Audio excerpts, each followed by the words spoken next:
ডিব্ৰুগড় জিলাৰ কেইবাখনো চাহ বাগিচাত কলেৰা আৰু ডায়েৰিয়াই ভয়ংকৰ ৰূপ লৈছিল যদিও নিয়ন্ত্ৰণলৈ আহিছে পৰিস্থিতি। বিগত কেইটামান মাহত ডিব্ৰুগড়ৰ কেইবাখনো চাহ বাগিচা এলেকাত এজনৰ পাছত আনজন ৰোগী আক্ৰান্ত হৈছিল এই ৰোগত। আজি পৰ্যন্ত এই ৰোগত ডিব্ৰুগড় জিলাৰ 4জন লোকে মৃত্যুক আঁকোৱালি লৈছে। আনকি ডিব্ৰুগড়ত কলেৰা ৰোগীৰ মৃত্যুক লৈ উদ্বেগ প্ৰকাশ কৰিছিল মুখ্যমন্ত্ৰীয়ে।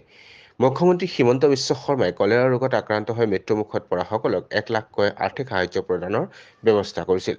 মুখ্যমন্ত্ৰীৰ নিৰ্দেশত মোকালবাৰী চাহ বাগিচাত কলেৰা ৰোগত আক্ৰান্ত হোৱা 2জন ব্যক্তিৰ পৰিয়ালক আৰ্থিক সাহায্য প্ৰদান কৰিলে বিধায়ক বিনোদ হাজৰিকাই।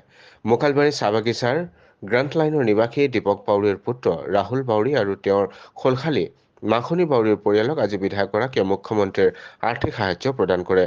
লগতে বাগিচাখনত বৰ্তমান সময়ত পৰিস্থিতি নিয়ন্ত্ৰণ আহিছে বুলিও উল্লেখ কৰে। আৰু মই জিলা প্ৰশাসন আৰু মুখ্যমন্ত্ৰী ডাঙৰীয়াক ধন্যবাদ আৰু কৃতজ্ঞতা জনাইছোঁ। মোকালবাৰী চাহ বাগিচাৰ ৰাইজক মই মোৰ ফালৰ পৰা আন্তৰিক ধন্যবাদ আৰু কৃতজ্ঞতা জনাইছোঁ।